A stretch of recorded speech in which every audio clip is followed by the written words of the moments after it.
Bonjour les super étudiants, comment allez-vous? Ça va le français? Vous continuez? Bravo! N'oubliez pas de vous abonner à cette chaîne si vous regardez régulièrement nos vidéos parce qu'il y a encore au moins 30% des personnes qui regardent nos vidéos régulièrement qui ne sont pas abonnés, alors c'est un peu dommage. Je vous rappelle qu'on a aussi un compte Instagram, qu'on a aussi un TikTok et qu'on a aussi évidemment, page Facebook. Allez, on commence. Donc aujourd'hui, nous allons voir des fautes d'orthographe mais oui, nous-mêmes, les Français, pauvres Français, nous commettons régulièrement.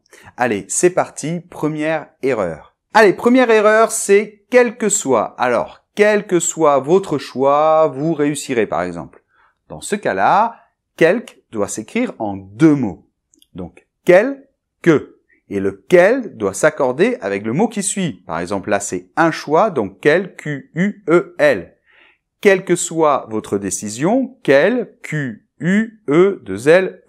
etc. Donc, qu'est-ce que ça signifie? Ça signifie peu importe. Peu importe votre choix, vous réussirez. Deuxième erreur, et ça se ressemble un peu, c'est de se confondre quoique en un mot et quoique en deux mots. Alors, voyons un exemple en deux mots. C'est par exemple, quoi que vous fassiez, vous le faites toujours bien. Donc, quoi que, ici, doit s'écrire en deux mots. On peut le remplacer par peu importe ce que. Peu importe ce que vous faites.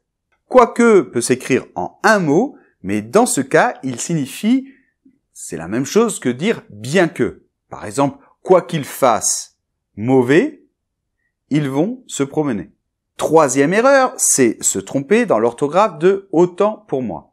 Alors, autant pour moi, qu'est-ce que ça signifie? Ça veut dire, oui, je reconnais mon erreur. Par exemple, vous avez fait une erreur, mais qu'est-ce que tu racontes? Tu dis n'importe quoi.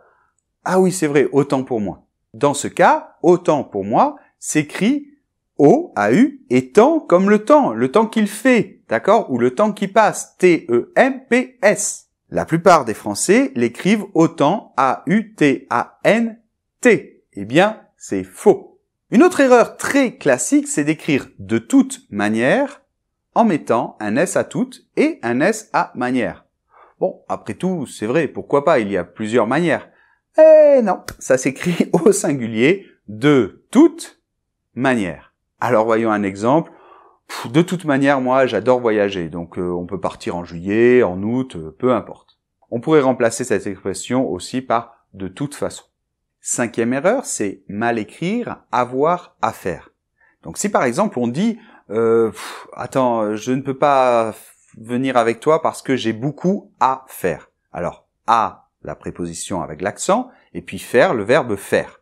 Mais si on écrit tu vas avoir affaire à moi, dans ce cas-là, il s'agit d'une affaire en un seul mot, A-2-F, A-I-R-E. Et ça signifie, attention, je vais venir te régler ton compte. Et toi, dis-moi quelle faute d'orthographe tu commets très souvent. Ça m'intéresse et je pourrais faire une vidéo là-dessus. Laisse-moi tout cela dans les commentaires. Sixième point, les majuscules. Les Français ont énormément de problèmes avec les majuscules. Donc on a déjà vu le problème de français. Si c'est une langue, on doit mettre une minuscule. S'il s'agit des personnes, des habitants, on doit mettre une majuscule. Il y a d'autres problèmes, c'est par exemple avec les jours de la semaine ou avec les mois de l'année. Alors je sais qu'en anglais, on met des majuscules systématiquement, mais en français, eh bien non. Non, petite minuscule, voilà. Donc mercredi, M minuscule, et je sais pas, le mois d'octobre, O minuscule. Et puis nous, les Français, on a énormément de problèmes à écrire nos propres nombres, les nombres. Alors je vous dis pas quand avant il fallait faire un chèque à l'écrit pour payer, c'était terrible. Donc par exemple, le mot 100. 100 est invariable, sauf s'il n'est suivi de rien. Donc s'il n'est suivi de rien, on va écrire 200 avec un S, 300 avec un S. Mais si on écrit 330, alors on ne met pas de S à 100. Ouais, je sais, c'est dingue, mais c'est comme ça. C'est la même chose pour 20. 80, S à 20. 83, pas de S. Par contre, 1000 est invariable. Mais attention, millions et milliards, ne sont pas invariables. 2 millions, un S à million. 2 milliards, un S à milliard. Ensuite, on a des problèmes avec les apostrophes. Notamment, quand on écrit si suivi de il, on doit normalement mettre une apostrophe et on doit écrire S apostrophe IL. Et d'ailleurs, à l'oral, c'est la même chose. S'il n'y avait pas cela, je ne pourrais pas faire cela. Et on ne doit pas normalement écrire si il. Ça n'existe pas. Et maintenant, on va parler un petit peu des accents circonflexes. Ouais, on aime bien se tromper avec les accents circonflexes. Erreur classique, vous dites. Eh bien non, vous dites ne prend pas d'accent circonflexe. En plus, avec la réforme de l'orthographe, on n'a plus besoin de mettre l'accent circonflexe sur le i et le u, donc pas de problème. On n'en met pas. Vous dites D-I-T-E-S.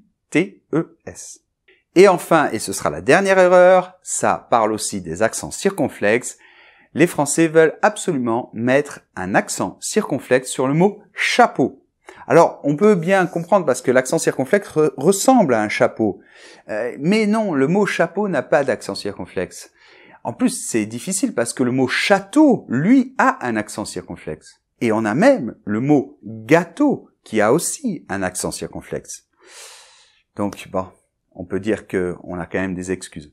Et bien voilà, on en a terminé pour aujourd'hui. Je vous rappelle qu'on a des cours de français incroyables, quel que soit votre objectif, quel que soit votre niveau. On a aussi une académie fantastique pour mettre en pratique la langue avec des professeurs. Donc je vous laisse tous les liens dans la description et ils vont aussi apparaître sûrement sur la vidéo. Je vous embrasse très fort. N'oubliez pas de mettre un petit pouce vers le haut si vous avez aimé la vidéo. N'oubliez pas de vous abonner et on se retrouve dans une prochaine vidéo si vous le voulez bien. Au revoir.